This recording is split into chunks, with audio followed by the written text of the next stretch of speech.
नमस्कार बच्चों। तो आज मैं लेकर के आई हूँ अध्याय 4 एनसीईआरटी कक्षा 10वीं का कार्बन एवं उसके यौगिक। बहुत ही इम्पोर्टेंट जो है ये लेसन अपना है, जो मैंने पिछले लेसन में आपको बताया था कि इसके अंदर से 7 नंबर का जो है पेपर के अंदर क्वेश्चन पूछे जाएंगे। 4 क्वेश्चन पूछे जाएंगे जो टोटल 7 मार्क्स के होंगे। तो 2 टॉपिक हमने कवर कर लिए थे अपनी पिछली क्लास में, जो कि कार्बन मिश्र संयोजक आबंध और इलेक्ट्रॉन बिंदु संरचना। आज की क्लास में बच्चों हम पढ़ने वाले हैं कार्बन के अपर रूप, एलोट्रोप्स ऑफ कार्बन। बहुत ही इंपॉर्टेंट, देखिए मोस्ट इंपॉर्टेंट का टैग इस पे लगा है। बहुत इंपॉर्टेंट टॉपिक है, परीक्षा में अवश्य ही एक ना एक क्वेश्चन इस टॉपिक से पूछा जाता है। तो चलिए इस टॉपिक को हम डिटेल में पढ़ते हैं। अगर आप मेरे साथ पूरी क्लास में बने रहे तो अवश्य ही आपका एक भी मार्क्स इसमें नहीं कटेगा और आप अपना 1-2 नंबर अवश्य ही पक्के कर लेंगे। तो देखिए डिटेल में पढ़ते हैं कार्बन के अपर रूप, एलोट्रोप्स ऑफ कार्बन। तो चलिए शुरू करते हैं आज की क्लास। अपना आज का टॉपिक है कार्बन के अपर रूप। तो देखिए बच्चों, अपर रूप का मतलब क्या होता है? अपर रूप क्या होता है? अपर रूप का मतलब होता है किसी भी तत्व का एक से अधिक रूपों में पाए जाना। और वो जो एक से अधिक रूप होंगे उसमें क्या होते हैं, तत्वों के भौतिक गुण तो समान होते हैं, भिन्न होते हैं, सॉरी भौतिक गुण भिन्न होते हैं। बाहर से देखने में तत्व भिन्न दिखाई देता है, लेकिन उसकी जो केमिकल प्रॉपर्टीज होती हैं, रासायनिक गुण होते हैं, वो समान होते हैं। तो देखिए लिखा है मैंने इसको नोट्स के रूप में, अपरूपता वह गुण है जिसमें कोई तत्व एक से अधिक रूपों में पाया जाता है। प्रत्येक रूप के भौतिक गुण भिन्न होते हैं। ठीक है, बाहर से देखने पे अलग दिख सकता है, उसका रंग रूप आकार आकृति अलग हो सकते हैं, परंतु जो रासायनिक गुण हैं, जो केमिकल उसके जो केमिकल प्रॉपर्टीज होती हैं वो उसकी समान होती हैं। ये भिन्न रूप अपर रूप कहलाते हैं। ठीक है, ये क्या है? अपर रूप की परिभाषा है, अपर रूपता का गुण है। तो कार्बन कितने अपर रूपों में पाया जाता है अगर बात करें तो देखिए बच्चों, कार्बन बहुत सारे अपर रूपों के रूप में पाया जाता है। ऐसा नहीं है कि कार्बन के हमने तो सुने हैं जी, हीरा होता है, ग्रेफाइट होता है, ये 2-3 ही नहीं है, बहुत सारे अपर रूपों में कार्बन पाया जाता है। लेकिन मुख्य रूप से जिसमें से कुछ निम्न हैं, कौन कौन से हैं? क्रिस्टलीय रूप। जैसे क्रिस्टलीय रूप का अगर हम उदाहरण दें तो क्या क्या है? हीरा है, ग्रेफाइट है और फुलेरिन है। ये क्या है? कार्बन के क्रिस्टलीय रूप हैं। ठीक है, और उसके बाद सूक्ष्म क्रिस्टलीय रूप, या जिनको एमोफोर्स कहते हैं। ठीक है, एमोर्फस भी जिनको कहते हैं। ठीक है, एमोर्फस भी जिनको कहते हैं, सूक्ष्म क्रिस्टलीय रूप जिनको एमोर्फस भी कहते हैं। उसके उदाहरण क्या है? कोयला है, ब्लैक लैंप है। जैसे कोयला आपने देखा होगा, ब्लैक लैंप जब हम दिया करते हैं ना तो ऊपर से देखिए काले काले रंग का धुआं निकलता है, और ऊपर कोई बर्तन वगैरह अगर आप लगा देते हो तो उसके ऊपर एक काले की जमा हो जाती है, जिसको लैंप ब्लैक कहते हैं। वो भी क्या होता है? कार्बन का एक सूक्ष्म क्रिस्टलीय रूप होता है। चारकोल, चारकोल आपने देखा होगा। देखो कई लोग क्या करते हैं, अपनी सुंदरता बढ़ाने के लिए फेस के ऊपर चारकोल का एक फेस पैक लगा लेते हैं। वो भी क्या होता है? चारकोल होता है, जो किसका रूप है? कार्बन का ही एक अपर रूप है। तो जो है कार्बन बहुत सारे अपर रूपों में पाया जाता है, जिसमें क्रिस्टलीय रूप और सूक्ष्म क्रिस्टलीय रूप हैं, जिसके उदाहरण यहाँ पे अपने को दे दिए गए हैं।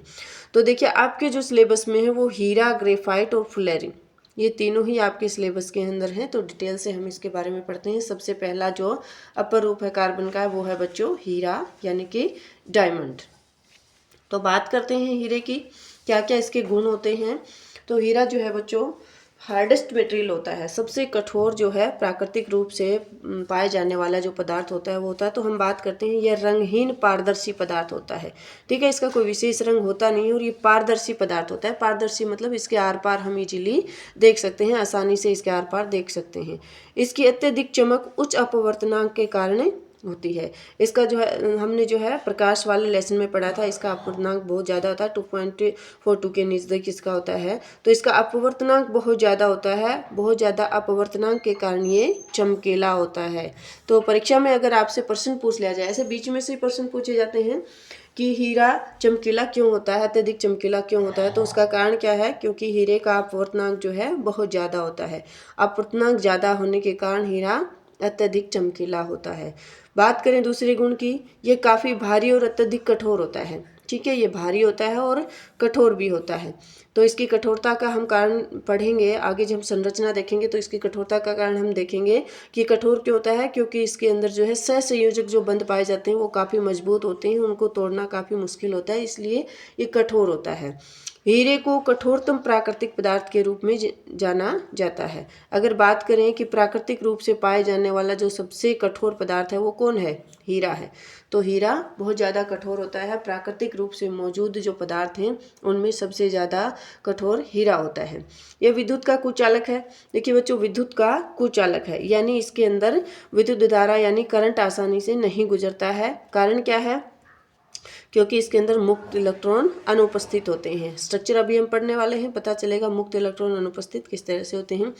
इसके अंदर कोई भी फ्री इलेक्ट्रॉन होता नहीं है। देखिए बच्चों, जब भी आपसे कुचालक से संबंधित कोई प्रश्न पूछा जाए तो आप उसका क्या आंसर दोगे हमेशा कि इसके अंदर जो है मुक्त इलेक्ट्रॉन नहीं होते हैं। अगर कोई वस्तु सुचालक होती है, उसमें से करंट पास होता है, तो उसका कारण क्या होता है कि उस पदार्थ के अंदर मुक्त इलेक्ट्रॉन पाए जाते हैं। और ये कुचालक है, यानी कि इसके अंदर मुक्त इलेक्ट्रॉन जो है अनुपस्थित होते हैं। इस कारण क्या होता है, ये विद्युत का कुचालक होता है। तो ये हीरे के कुछ विशेष गुण हैं क्या कि रंगीन होता है, पारदर्शी होता है, बहुत ज़्यादा चमकीला होता है। कारण क्या है, अपवर्तनांक ज़्यादा है, काफ़ी भारी होता है और अत्यधिक कठोर भी होता है। और उसके बाद बात करें तो ये क्या होता है, विद्युत का कुचालक होता है, करंट इसमें से पास नहीं होता है। आगे देखिए बच्चों, अगर हम बात करें इसकी संरचना की, ठीक है, तो हीरे की संरचना किस तरह की है। तो हीरा जो है बच्चों, ये हीरे की संरचना बना करके आपको दिखाई है। हीरे के अंदर क्या होता है, एक कार्बन जो है 4 कार्बन परमाणु से जुड़ा हुआ होता है। एक कार्बन परमाणु है वो अन्य 4 कार्बन परमाणु से जुड़ा होता है। जैसे ये कार्बन है, ये 1 2 3 4 कार्बन परमाणुओं से जुड़ा हुआ है। कोई भी मुक्त इलेक्ट्रॉन इसके अंदर है नहीं। हम जानते हैं कि कार्बन की वैलेंसी क्या होती है, संयोजकता जो है 4 होती है, और वो चारों ही दूसरे कार्बन के साथ जुड़े हुए होते हैं, यानी कोई भी मुक्त इलेक्ट्रॉन इसके अंदर मौजूद नहीं है, मुक्त इलेक्ट्रॉन नहीं है। इस वजह से क्या होता है, ये कुचालक होता है। अभी थोड़ी देर पहले हमने बात करी थी इसकी कुचालकता का कारण क्या है कि कार्बन इसके अंदर कोई भी फ्री नहीं है। किसमें, हीरे के अंदर। हीरे की संरचना की जब हम बात करें तो कोई भी मुक्त इलेक्ट्रॉन इसके अंदर होता नहीं है, इसलिए ये विद्युत का कुचालक है। देखिए, ये सहसंयोजक बंध से, जो प्रबल सहसंयोजक बंध होते हैं उनसे जो है हर एक कार्बन परमाणु दूसरे कार्बन परमाणु से बंधा होता है। ये सहसंयोजक बल बहुत ही प्रबल होते हैं, इसलिए इसका गलनांक काफ़ी ज़्यादा होगा। भी इन सहसंयोजक बंधों को तोड़ना पड़ेगा, तभी इसको गलाया जाएगा, इसको मेल्ट किया जाएगा। तो ये सहसंयोजक प्रबल बंधों से बंधे हुए होते हैं प्रत्येक कार्बन, और इन प्रबल बंधों को तोड़ना मुश्किल होता है। इसके लिए काफ़ी ऊर्जा देने की जरूरत होती है, इसलिए क्या होगा, ये इसका गलनांक उच्च होता है। तो अगर परीक्षा में आता है तो इस तरह से बच्चों आप जो है हीरे की संरचना बनाओगे। कैसे, हर एक कार्बन जो है 4 कार्बन परमाणुओं से बंधा हुआ होता है। ये देखिए, कार्बन 1 2 3 4 कार्बन परमाणु से बंधा हुआ है। इस कार्बन की बात करें तो प्रत्येक कार्बन है वो 4 कार्बन परमाणुओं से जुड़ा हुआ होता है। ये हीरे की संरचना है। तो देखिए, लिखा है मैंने नोट्स के रूप में क्या, यह कार्बन परमाणु का वृहद अणु है जिसमें प्रत्येक कार्बन परमाणु 4 कार्बन परमाणुओं से प्रबल सहसंयोजक बंध द्वारा जुड़ा होता है। ठीक है, कोवलेंट बॉन्ड से जुड़ा होता है। अगर किसी बच्चे को कंफ्यूजन है कि सहसंयोजक बंध क्या होते हैं, मैम हमें तो पता ही नहीं है, तो आप मेरे पिछला वीडियो दे सकते हो जिसमें डिटेल से जो है सहसंयोजक आबंध के बारे में बताया है कि कार्बन में किस तरह से सहसंयोजक आबंध होता है। तो क्या होता है, प्रत्येक कार्बन, किसकी बात कर रहे हैं हम, हीरे के स्ट्रक्चर की बात करते हैं। प्रत्येक कार्बन 4 अन्य कार्बन परमाणुओं से प्रबल सहसंयोजक बंध से जुड़ा होता है, और प्रबल सहसंयोजक बंध बनने के कारण इसकी कठोर त्रिविमीय जालक संरचना होती है। इसकी जो आकृति होती है वो कैसी होती है, त्रिविमीय होती है, कठोर जालक संरचना इसकी होती है। इसकी कठोरता के लिए उत्तरदायी कौन होता है, ये प्रबल सहसंयोजक बंध जो होते हैं ये किस लिए उत्तरदायी होते हैं कि ये इतना ज़्यादा कठोर होता है। इसकी कठोरता का कारण भी क्या है, ये प्रबल सहसंयोजक आबंध। प्रत्येक कार्बन जो है 4 कार्बन परमाणुओं से प्रबल सहसंयोजक बंध से जुड़ा होता है, इसलिए ये इतना ज़्यादा कठोर होता है, जिनको तोड़ना, जिन प्रबल सहसंयोजक बंधों को तोड़ना काफ़ी मुश्किल काम होता है। इसके अतिरिक्त हीरे के क्रिस्टल में प्रबल सहसंयोजक बंधों को तोड़ने के लिए अत्यधिक ऊर्जा की आवश्यकता होती है। बहुत ज़्यादा ऊर्जा की आवश्यकता होगी तो क्या होगा, इसका गलनांक काफ़ी उच्च होगा। तो ये भी प्रश्न बन सकता है परीक्षा में कि गलनांक काफ़ी उच्च क्यों होता है हीरे का, तो कारण क्या कहेंगे, वही है कारण कि इसके अंदर प्रबल सहसंयोजक बंध होते हैं जिनको तोड़ने के लिए बहुत ज़्यादा ऊर्जा की आवश्यकता होती है, इसलिए इनका गलनांक, हीरे का गलनांक काफ़ी उच्च होता है। ये है बच्चों हीरे की संरचना, परीक्षा में पूछी जा सकती है, काफ़ी इंपॉर्टेंट है। अगर परीक्षा में आती है तो आप एज इट इज इस तरह का स्ट्रक्चर आसानी से ड्रॉ करके आएंगे। अब बात कर लेते हैं कि हीरे के उपयोग क्या हैं, कहाँ पे ये उपयोग में लाया जाता है, कहाँ पे इसके प्रयोग होते हैं। तो चलिए बात करते हैं हीरे के उपयोग की, इसके यूजेस क्या हैं। तो उपयोग क्या है, इसकी कठोरता के कारण इसका प्रयोग मार्बल, ग्रेनाइट और ग्लास को काटने वाले चाकू में करते हैं, क्योंकि ये सबसे कठोरतम पदार्थ है। हमें पता है कि प्रकृति में मौजूद जो पदार्थ है उनमें सबसे कठोर कौन होता है? हीरा होता है। इसलिए इसका प्रयोग कहाँ करते हैं? मार्बल, ग्रेनाइट और ग्लास आदि को काटने वाले जो चाकू होते हैं उसके अंदर किसका उपयोग होता है? हीरे का उपयोग यहाँ पे होता है, डायमंड का प्रयोग किया जाता है।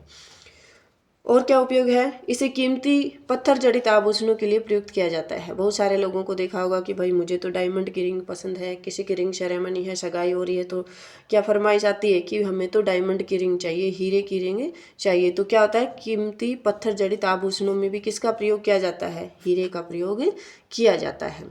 देखिए नोट में मैंने विशेष लिखा है कि हीरे को जो है कृत्रिम रूप से भी हम प्राप्त कर सकते हैं। कैसे प्राप्त करेंगे? कृत्रिम मतलब आर्टिफिशियली लैब के अंदर भी हीरे को बना सकते हैं। कैसे? कार्बन को बहुत अधिक उच्च ताप और दाब के ऊपर रखकर क्या कर सकते हैं? हम हीरा बना सकते हैं। कार्बन जो है उसको बहुत ज़्यादा दाब और बहुत ज़्यादा ताप पर अगर रखा जाता है तो क्या बन जाता है? कृत्रिम हीरा बन जाता है। लेकिन ये कृत्रिम हीरा जो क्या होता है? छोटे छोटे टुकड़े होते हैं इसके, ये बहुत छोटे रूप में होता है और प्राकृतिक हीरे के समान ही होता है। दिखने में प्राकृतिक हीरे के जैसा ही चमकीला होगा, उतना ही कठोर होगा, लेकिन थोड़ा छोटे छोटे इसके टुकड़े प्राप्त किए जाते हैं। तो ये था बच्चों क्या? अपना हीरा। तो हीरे का स्ट्रक्चर हम समझ गए हैं, इसके गुण हम समझ गए हैं। अब बात करते हैं अगले की। जो अगला अपर रूप है कार्बन का वो कौन है? ग्रेफाइट है। तो चलिए बात कर लेते हैं ग्रेफाइट की। तो ग्रेफाइट की अगर हम प्रॉपर्टीज़ की बात करें, गुणों की बात करें, तो क्या होता है ग्रेफाइट? यह भूरे काले रंग का पारभासी पदार्थ होता है। ठीक है, तो थोड़ी सी बात कर लेते हैं कि ग्रेफाइट कहाँ पाया जाता है। जैसे ये पेंसिल है, ठीक है, इस पेंसिल के अंदर ये जो नोक आपको दिखाई दे रही है, ये क्या किसकी बनी होती है बच्चों? ये ग्रेफाइट की बनी हुई होती है, ये ग्रेफाइट है। ठीक है, अगर आप इसको किसी टेबल वगैरह पे घिसते हो और घिस करके हाथ लगा करके रगड़ करके ऐसे देखते हो तो ये काफ़ी चिकनी होती है, महसूस करोगे आप, ये फिसलनदार है। तो क्या है इसकी कुछ प्रॉपर्टीज़?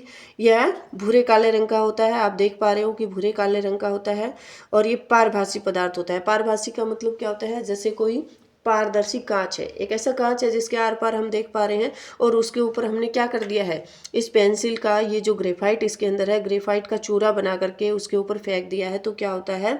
फिर हमें धुंधला दिखाई देता है। पहले हमें आर पार ढंग से दिखाई दे रहा था, अब हमें धुंधला दिखाई दे रहा है। इसका मतलब ये पारभासी पदार्थ है। क्या क्या है पहला गुण? कि ये भूरे काले रंग का होता है और पारभासी पदार्थ होता है। दूसरी अगर बात करें ग्रेफाइट की तो क्या होता है? ये हीरे से हल्का होता है। ठीक है, हमने पढ़ा था कि हीरा क्या होता है? भारी होता है। ये हीरे से हल्का होता है, मुलायम होता है और फिसलनशील होता है। इसको हम इजीली देख पा रहे हैं। हीरा तो अपने पास उपलब्ध नहीं है, लेकिन ये तो है, ग्रेफाइट तो है। आपके पास भी पेंसिल उपलब्ध है, आप उसको महसूस कर सकते हो। ये हल्का होता है, मुलायम होता है और फिसलनशील होता है। तीसरी प्रॉपर्टी क्या है? यह विद्युत का अच्छा चालक है। ठीक है, देखिए दोनों कार्बन से ही बने हैं, हीरा भी कार्बन से बना है और ग्रेफाइट जो है ये भी कार्बन से बना है। ये विद्युत का अच्छा चालक है, यानी इसमें करंट आसानी से गुजरेगा। क्या होगा? कभी आप पेंसिल को स्विच बोर्ड में लगा रहे हो और लगा करके आप चेक कर रहे हो कि इसमें करंट पास होता है कि नहीं होता है। ये पेंसिल मान लो यहाँ पीछे से कटी हुई है, ठीक है, मान लो पीछे से कटी हुई है, और फिर इसको आप बोर्ड में लगाते हो और स्विच को ऑन करते हो तो क्या होगा? आपको बिजली का झटका, करंट का, विद्युत का झटका लगेगा, क्योंकि इसमें से करंट आसानी से गुजरता है। विद्युत का ये अच्छा चालक है। और जहाँ पे भी बच्चों बात आए सुचालक की, अच्छे चालक की, तो कारण क्या होता है? किसी भी वस्तु की चालकता का कारण, विद्युत चालकता का कारण, किसकी बात कर रहे हैं? विद्युत चालकता। उष्मा की चालकता की बात नहीं कर रहे हैं, विद्युत चालकता का। तो उसका कारण क्या होता है? कि इसके अंदर मुक्त इलेक्ट्रॉन उपस्थित होते हैं। ठीक है, अगर कुचालक की बात करें तो हम कहेंगे कि मुक्त इलेक्ट्रॉन उपस्थित नहीं होते हैं, इसलिए कुचालक है। लेकिन यहाँ चालकता की बात हो रही है तो हम क्या कहेंगे? मुक्त इलेक्ट्रॉन की उपस्थिति के कारण ये क्या होता है? विद्युत का अच्छा चालक होता है। परंतु ये उष्मा का अच्छा चालक नहीं है, यानी इसको एक साइड से हम गर्म करने लग जाएं तो उसके अंदर ऐसा नहीं कि पीछे का पार्ट भी बहुत ज़्यादा गर्म हो जाएगा, उष्मा इसमें आसानी से नहीं गुजरती है। उष्मा का अच्छा चालक नहीं है, लेकिन विद्युत का अच्छा चालक है। कौन? ग्रेफाइट। ठीक है बच्चों, तो ये कुछ प्रॉपर्टीज थी ग्रेफाइट की। बात कर लेते हैं संरचना की, किस तरह का इसका आकार होता है, इसकी संरचना कैसी होती है। तो देखिए इस तरह की कुछ संरचना होती है, परतों के अंदर जो है ये जचा हुआ होता है ग्रेफाइट। प्रत्येक ग्रेफाइट देखिए इस तरह की षटकोणीय संरचना होती है। ये एक षटकोणीय संरचना है, एक परत बनी हुई है, फिर उसके नीचे दूसरी परत बनी है, फिर तीसरी परत बनी हुई है। इस तरह परतों के अंदर अरेंज जो है क्या होता है, ग्रेफाइट की संरचना होती है। इस तरह का डायग्राम आप अगर परीक्षा में आता है तो बना करके आएंगे, ठीक है। इन कार्बन के बीच में बॉन्ड और इन कार्बन के बीच में बॉन्ड और इस कार्बन से लेकर के इस कार्बन के बीच में बॉन्ड, ठीक है। इस कार्बन से लेकर के इस कार्बन के बीच में बॉन्ड और इससे इसके बीच में बॉन्ड। इस तरह की संरचना जो है किसकी होती है, कार्बन की बच्चों होती है, ठीक है। इस तरह की संरचना किसकी, ग्रेफाइट की होती है, ठीक है। षटकोणीय संरचना, ठीक है, जैसे बेंजीन रिंग होती है ना उस तरह की संरचना है, षटकोणीय संरचना इसकी होती है। तो चलिए बात कर लेते हैं क्या लिखा हुआ है। इसके अंदर क्या है, एक कार्बन जो है 3 कार्बन परमाणुओं से मिला हुआ होता है। जैसे इसकी बात करें 1 2 3, लेकिन एक हिस्सा इसका क्या होता है, फ्री होता है। एक इलेक्ट्रॉन क्या होता है, मुक्त इलेक्ट्रॉन होता है। ये संयोजक इलेक्ट्रॉन 4 होते हैं, 1 2 3 यहाँ हो गए, लेकिन चौथा इलेक्ट्रॉन फ्री इलेक्ट्रॉन है। चौथा इलेक्ट्रॉन क्या होता है, फ्री होता है, मुक्त इलेक्ट्रॉन होता है। मुक्त इलेक्ट्रॉन होता है इसलिए क्या होता है, विद्युत का ये अच्छा चालक होता है, विद्युत का सुचालक होता है। चलिए बात करते हैं संरचना की। नोट्स में क्या लिखा है, ग्रेफाइट में कार्बन परमाणुओं की परत या चद्दर सीट संरचना होती है। ये देखिए चद्दर के जैसी, सीट के जैसी संरचना होती है, जिसमें प्रत्येक कार्बन अन्य 3 कार्बन परमाणुओं से सहसंयोजक बंध द्वारा जुड़कर षटकोणीय रेखीय संरचना बनाता है, ठीक है। ये एक कार्बन है, ये 1 2 3, फिर इसकी बात करें 1 2 3, ऊपर वालों की बात करें तो ऊपर भी ऐसी ही संरचना है, ठीक है। इसकी बात करें तो ये 1 2 और 3 कार्बन, हर एक कार्बन क्या है, दूसरे 3 कार्बन परमाणुओं से जुड़ा हुआ होता है, लेकिन उसका एक जो इलेक्ट्रॉन होता है वो फ्री होता है। प्रत्येक कार्बन परमाणु का चौथा इलेक्ट्रॉन मुक्त होता है, ठीक है। 3 जो इलेक्ट्रॉन है संयोजक इलेक्ट्रॉन वो दूसरे 3 कार्बन से जुड़े होते हैं, लेकिन चौथा जो इलेक्ट्रॉन है वो मुक्त होता है, जो इससे विद्युत का अच्छा चालक बनाता है। इस कारण ये विद्युत का अच्छा चालक होता है। ग्रेफाइट में कार्बन परमाणुओं की विभिन्न परतें एक दूसरे से दुर्बल वंडर वॉल बलों द्वारा जुड़ी होती हैं। ये जो परतें हैं ना, ये ऊपर वाली परत है, फिर नीचे वाली परत है, इनके बीच में जो बल लग रहे हैं वो कौन से बल होते हैं, बहुत ही दुर्बल होते हैं, कमजोर बल होते हैं, wonder wall. Wonder wall forces क्या होते हैं बच्चों, आप 11th क्लास में जा करके पढ़ोगे, आपके सिलेबस में अभी है नहीं तो, लेकिन इतना याद रखना कि ये बहुत दुर्बल होते हैं, वीक फोर्सेज होते हैं वंडरवॉल फोर्सेज। तो वंडरवॉल फोर्सेज से जुड़े होते हैं, वंडरवॉल बलों से जुड़े होते हैं ये परतें आपस में। तो ये बल बहुत कमज़ोर होते हैं, तो आसानी से ये परतें एक दूसरे से फिसल जाती हैं, एक दूसरे के ऊपर फिसल जाती हैं, इसलिए क्या होता है, ग्रेफाइट फिसलनशील होता है। ये परतें एक दूसरे पर फिसल सकती हैं, इसलिए ग्रेफाइट छूने पर फिसलता है, ठीक है। ये संरचना है किसकी, ग्रेफाइट की है। परीक्षा में कई बार इनमें से बीच में से प्रश्न पूछ लिए जाते हैं कि अच्छा चालक क्यों होता है और ये फिसलनदार क्यों होता है। तो अच्छे चालक की बात करें तो हम क्या कहेंगे, क्योंकि इसके अंदर मुक्त इलेक्ट्रॉन होता है।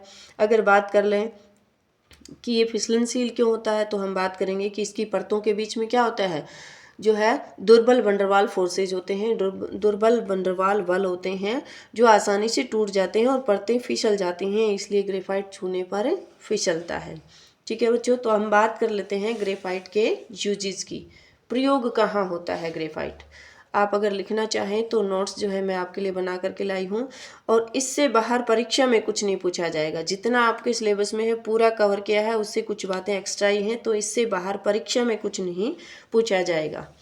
तो चलिए अब हम बात कर लेते हैं किसकी, इसके यूजेस की, इसका उपयोग कहाँ होता है। तो देखिए बच्चों, हम बात करते हैं ग्रेफाइट के यूजेस की, उपयोग की। तो ग्रेफाइट के मुख्य उपयोग ये हैं। इसके चूर्ण का प्रयोग मशीनों के पुर्जों में स्नेहक के रूप में, स्नेहक क्या होते हैं, लुब्रिकेंट्स होते हैं, ठीक है। क्या होते हैं, लुब्रिकेंट्स। लुब्रिकेंट्स का मतलब जो मशीनों के पुर्जों को चिकना रखते हैं, जिससे उनके अंदर घर्षण बल कम हो जाता है, और घर्षण बल कम होने की वजह से पुर्जे जल्दी से घिसते नहीं हैं, ठीक है। तो कहाँ पे प्रयोग किया जाता है, इसके चूर्ण का प्रयोग मशीनों के पुर्जों में स्नेहक के रूप में होता है। और कहाँ होता है, सेलों के इलेक्ट्रोड में। तो देखिए बच्चों, इलेक्ट्रोड क्या होता है, आपने सेल देखा होगा, रेडियो वगैरह चलाते थे पहले ज़माने में, और आजकल जब रिमोट घड़ी में जो सेल डालते हैं, इस तरह से जो सेल होता है, तो उसके अंदर बीच में जो है ना इस तरह की एक लेड लगी हुई होती है। ठीक है, एक इलेक्ट्रोड लगा होता है ब्लैक ब्लैक कलर का, ऐसे पेंसिल जैसे कलर का। ठीक है, ये किसका बना हुआ होता है, ये ग्रेफाइट का बना हुआ होता है। किसका बना होता है, ग्रेफाइट का बना हुआ होता है। तो इसका प्रयोग कहाँ किया जाता है, सेलों के इलेक्ट्रोड तथा पेंसिल के लेड को बनाने में। पेंसिल का लेड आप देख ही रहे हो, इसको बनाने में भी किसका प्रयोग होता है, ग्रेफाइट का प्रयोग होता है।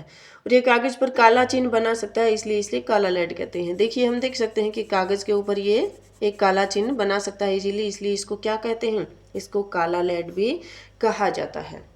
ठीक है बच्चों, तो ये बात हुई किसकी, अपने ग्रेफाइट की। और तीसरा जो अपर रूप है अपने सिलेबस में है, 10th क्लास के एनसीईआरटी की बुक में दे रखा है, वो क्या है, फुलेरिन। तो चलिए बात कर लेते हैं तीसरे अपर रूप के बारे में भी, फुलेरिन के बारे में भी। तो फुलेरिन क्या है बच्चों, ये 3 साइंटिस्ट हुए थे, कौन कौन, हैरोल्ड क्रेटा, रिचर्ड स्माले और रॉबर्ट कर्ल। ठीक है, कौन, हैरोल्ड क्रोटा, रिचर्ड स्माले और रॉबर्ट कर्ल, ये 3 वैज्ञानिक हुए थे। उन लोगों ने क्या किया, निष्क्रिय वातावरण में कार्बन की 2 छड़ों को जलाया। ठीक है, जैसे ये ग्रेफाइट की छड़ है ना, इस तरह से कार्बन की 2 छड़ें उन्होंने ली और उन 2 छड़ों को क्या किया, निष्क्रिय वातावरण में जला दिया। किस तरह से, जैसे ये कार्बन की एक छड़ है और ये कार्बन की एक और छड़ है, ये कार्बन की 2 छड़ें थी और उन्होंने क्या किया, निष्क्रिय वातावरण। तो निष्क्रिय वातावरण का मतलब क्या है, देखिए बच्चों, निष्क्रिय वातावरण का मतलब है जहाँ पे ऑक्सीजन नहीं थी, ऑक्सीजन की एब्सेंस में। ठीक है, जहाँ पे ऑक्सीजन प्रेजेंट नहीं थी, ऑक्सीजन के एब्सेंस में, ऑक्सीजन की अनुपस्थिति में इनको जलाया। कैसे, लेजर लाइट डाल करके। ठीक है, लेजर लाइट डाल करके इनको क्या किया, इनके ऊपर जो है इनको जलाने की कोशिश करी। और जब लेजर लाइट की आर्क डाली गई तो फिर क्या हुआ, इनमें से एक धुआं सा निकला और उस धुएं को क्या किया, ऊपर उन्होंने किसी पदार्थ के ऊपर उस धुएं को इकट्ठा कर लिया। यहाँ पे जब इकट्ठा किया और इसको देखा तो क्या पता चला कि इसके अंदर जो है कार्बन के 60 परमाणु हैं। ठीक है, इसके अंदर कार्बन के 60 परमाणु हैं और इसी को बाद में फुलेरिन नाम दे दिया गया और C60 के नाम से ये जाना जाता है। तो देखिए क्या लिखा है नोट्स में, इन वैज्ञानिकों ने क्या किया, 1985 में निष्क्रिय वातावरण में कार्बन की 2 छड़ों के मध्य लेजर बीम द्वारा आर्क प्रवाहित करने पर वाष्पित हुए कार्बन, जो धुआं निकल रहा था, वाष्प बन रहे थे, उस कार्बन को क्या किया, संघनित किया। संघनित करने का मतलब क्या होता है, वाष्प को जो है वापस लिक्विड में कन्वर्ट कर लेना। तो संघनित करने पर क्या हुआ, काजल से संघनित करने पर जो काजल प्राप्त हुआ, उससे कार्बन के एक नए अपरूप C60 की खोज हुई। कार्बन का एक नया अपरूप खोजा गया C60। उन्होंने देखा कि इसके अंदर तो क्या है, कार्बन के 60 परमाणु मौजूद हैं। बाद में पता चला कि 60 नहीं है, C70 की भी खोज उन्होंने करी। ठीक है, C80 की खोज भी उन्होंने करी, लेकिन उन्होंने क्या देखा कि सबसे ज़्यादा जिसका अस्तित्व था, सबसे ज़्यादा स्थायी था, वो कौन था, C60 था। ठीक है, तो इस C60 को उन्होंने फ्लेरिन का नाम दिया। तो काजल के कार्बन से एक नए अपरूप C60 की खोज की तथा इस प्रकार अन्य अपरूपों के पाए जाने की घोषणा भी की गई। अन्य कौन से, C70, C80, इस तरह के अपरूप भी पाए जाते हैं, ये उन्होंने घोषित किया। और इस खोज के लिए क्या किया, इन वैज्ञानिकों को फिर नोबेल प्राइज भी दिया गया। किसकी खोज के लिए, फ्लेरिन की खोज के लिए। किसको, हैरोल्ड क्रोटा, रिचर्ड स्माले और रॉबर्ट कर्ल, इन वैज्ञानिकों को बाद में नोबेल प्राइज भी मिला। किसकी खोज के लिए, फ्लेरिन की खोज के लिए, C60 की खोज के लिए, जो कार्बन का एक अपर रूप था। तो देखिए फ्लोरीन का अणु सूत्र CN बताया गया। तो N का मतलब क्या है, N का मतलब 60, 70 या 80 या इससे भी ज़्यादा हो सकता है, ऐसी संभावना दिखाई गई। लेकिन सबसे ज़्यादा जो स्थायी था वो कौन था, C60 था। सबसे ज़्यादा स्थायी किसको माना गया, C60 को माना गया। अब बात कर लेते हैं कि इसका नाम फ्लोरीन कैसे रखा गया। इसको देखिए भाई, खोजने वाले जो वैज्ञानिक हैं उनके नाम हैं हैरोल्ड क्रोटा, रिचर्ड स्माले और रॉबर्ट कर्ल। फिर कोई भी वैज्ञानिक फ्लोरीन के नाम से यहाँ संबंधित नहीं है, फिर इसका नाम फ्लोरीन ही क्यों दिया गया। तो देखिए इसके पीछे बड़ी इंटरेस्टिंग कहानी है। इन वैज्ञानिकों ने क्या देखा कि भी इसका जो स्ट्रक्चर था, इसकी जो संरचना थी, वो कैसी थी, अमेरिका के अंदर, ठीक है, अमेरिका के अंदर एक गुंबद है जिसका नाम जियोडेसिक गुंबद है। अमेरिका में एक गुंबद है, जियोडेसिक गुंबद। उन्होंने देखा कि ये जो C60 है, इसका आकार तो जियोडेसिक गुंबद के जैसा है। ठीक है, तो उस गुंबद को जो डिजाइन करने वाले थे, जो आर्किटेक्ट्स थे जिन्होंने इस गुंबद को डिजाइन किया उसका नाम क्या था? उसका नाम था बंकमिस्टर फुलेरिन। ठीक है, उस गुंबद को डिजाइन करने वाले जो आर्किटेक्ट्स थे, वहाँ के वास्तु स्थापत्य थे, वो कौन थे? बंकमिस्टर फुलेरिन। उनका नाम बंकमिस्टर फुलेरिन था। तो उनके नाम की, क्योंकि भाई इसकी आकृति इस तरह की है, इसका स्ट्रक्चर देखा, संरचना इस तरह की है कि इस गुंबद के जैसी है, और उस गुंबद को किसने डिजाइन किया था? ये बंकमिस्टर फुलेरिन नाम के एक आर्किटेक्ट ने किया था। तो उनके नाम के ऊपर इसका नाम फुलेरिन रख दिया गया। तो बड़ी इंटरेस्टिंग कहानी है इसके पीछे। नाम फुलेरिन है और इसको रिसर्च करने वाले, इसको खोजने वाले वैज्ञानिक कोई और ही हैं। तो किसके नाम पर? बंकमिस्टर फुलेरिन के नाम पर उनका नाम क्या रख दिया गया? फुलेरिन रख दिया गया। या इसको बक्की बॉल भी कहते हैं। बक्की बॉल क्यों कहते हैं बच्चों इसको? इसका बक्की बॉल कहने का कारण क्या है कि इसकी जो संरचना होती है ऐसे बॉल के जैसी होती है। ठीक है, इसकी संरचना की अगर हम बात करें तो इस तरह से एक बॉल के जैसे इसकी संरचना होती है। ठीक है, इस तरह से एक बॉल के जैसे इसकी संरचना होती है, इसलिए इसका नाम क्या भी रख दिया गया? बक्की बॉल के नाम से भी इसको जाना गया। इसकी संरचना इस तरह से बॉल की जैसी होती है, इसलिए बक्की बॉल के नाम से भी इसको जाना गया। तो ये है बच्चों फुलेरिन। अब देखिए हमने तीनों को ही कवर कर लिया है। आपकी बुक में जितना दे रखा है उससे कुछ एक्स्ट्रा ही हमने किया है, इससे बाहर कोई भी टॉपिक आने वाला है नहीं। तो इससे संबंधित कुछ क्वेश्चन मैंने जो है डिजाइन किए हैं, कुछ क्वेश्चन बनाए हैं। तो देखिए बहुत ही इजी क्वेश्चन है, महत्वपूर्ण भी है, पेपर में अक्सर पूछे जाते हैं। पहला जो प्रश्न है वो है कार्बन का परमाणु क्रमांक क्या है? कार्बन का परमाणु क्रमांक क्या है? तो बच्चों इस क्वेश्चन का आंसर आपको क्या करना है? आपको कमेंट करके मुझे बताना है, पता चले कि आप लोग कितना अटेंटिव रहते हो, कितना पढ़ते हो। तो इस क्वेश्चन का आंसर आपको इस वीडियो के जो है कमेंट में बताना है। अगला प्रश्न है बायोगैस का मुख्य अवयव क्या है? तो देखिए बच्चों बायोगैस का मुख्य अवयव जो होता है वो मीथेन होता है, CH4। ठीक है, फॉर्मूला क्या होता है? CH4, और इसको हम क्या कहते हैं? मीथेन गैस कहते हैं। ठीक है, मीथेन गैस जो है वो क्या है? मीथेन गैस है वो क्या है? इस बायोगैस का मुख्य अवयव होता है। अगला प्रश्न जो है बच्चों है CNG का पूरा नाम क्या है? तो CNG का पूरा नाम क्या होता है? Compressed natural gas. सी मतलब कॉम्प्रेस्ड मतलब ज़्यादा दाब पे दबाया गया नेचुरल प्राकृतिक गैस। तो हिंदी में इसको बोलेंगे संपीड़ित प्राकृतिक गैस। CNG की फुल फॉर्म क्या होती है? कॉम्प्रेस्ड नेचुरल गैस, संपीड़ित प्राकृतिक गैस। उसके बाद है कार्बन के अपरूप कितने हैं? ये महत्वपूर्ण प्रश्न है, कार्बन के अपरूप कितने हैं? तो ज़्यादातर बच्चे क्या जवाब देंगे कि भी कार्बन के 3 अपरूप होते हैं। अभी हमने पढ़े हीरा, ग्रेफाइट और फुलेरिन। तो देखिए बच्चों जब हमने वीडियो स्टार्ट किया था तो हमने बात करी थी कि कार्बन के अनेक अपर रूप होते हैं, विभिन्न होते हैं। ठीक है, कोई फिक्स संख्या इनकी है नहीं, बहुत सारे, जैसे चारकोल है या धुआं जो होता है वो है, ये सारे के सारे कार्बन के ही अपर रूप होते हैं। लेकिन मुख्य रूप से अपने सिलेबस में 3 है, तो आप 3 आंसर नहीं करेंगे, कार्बन के अनेक अपर रूप होते हैं। अगला जो प्रश्न है ग्रेफाइट विद्युत चालकता क्यों प्रदर्शित करता है? हमने पढ़ा था कि ग्रेफाइट विद्युत का चालक होता है, तो इसका कारण क्या है, क्यों प्रदर्शित करता है? तो इसका कारण क्या होता है बच्चों? क्योंकि इसके अंदर मुक्त इलेक्ट्रॉन होते हैं। ठीक है, अगर चालकता की बात करें किसी भी तत्व के बारे में कि क्यों चालक है, तो हम कारण क्या ही लिखेंगे कि इसके अंदर मुक्त इलेक्ट्रॉन पाए जाते हैं, इसलिए ये विद्युत का चालक है। आगे है बंकमिस्टर फुलेरिन की खोज किसने की? देखिए फुलेरिन की खोज किसने की थी? तो देखिए बच्चों नाम से हम कंफ्यूज हो जाते हैं कि भी बंकमिस्टर फुलेरिन ने ही इसकी खोज करी होगी, लेकिन अभी हमने थोड़ी देर पहले डिस्कस किया कि इसकी खोज करने वाले वैज्ञानिक कोई और ही थे, जिनके नाम क्या क्या थे? हेरोल्ड क्रोटा और रिचर्ड स्माले और रॉबर्ट कर्ल। ठीक है, हेरोल्ड क्रोटा, इसको खोज करने वाले वैज्ञानिक कौन कौन थे? 3 वैज्ञानिक थे, हेरोल्ड क्रोटा और रिचर्ड, कौन था? रिचर्ड स्माले, और तीसरे वैज्ञानिक कौन थे? रॉबर्ट, तीसरे वैज्ञानिक थे रॉबर्ट कर्ल। इन तीनों वैज्ञानिकों ने मिलकर के किसकी खोज करी थी? फुलेरिन की खोज करी थी। इस तरह से बच्चों हमारी आज की क्लास पूरी होती है। वीडियो देखने के लिए धन्यवाद। और अगली जो क्लास होगी उसके अंदर हम जो है आगे का चैप्टर पढ़ेंगे, जिसके अंदर जो टॉपिक जो है वो कवर किए जाएंगे आपके कौन कौन से? कार्बन की सर्वोत्मुखी प्रकृति और हाइड्रोकार्बन्स, ये दोनों टॉपिक हम अगली क्लास में पूरा करेंगे। तो वीडियो देखने के लिए धन्यवाद। अगर चैनल पर नए हैं तो चैनल को सब्सक्राइब कीजिए। वीडियो अच्छा लगा हो तो लाइक कीजिए, कमेंट कीजिए और अपने दोस्तों के साथ शेयर कीजिए।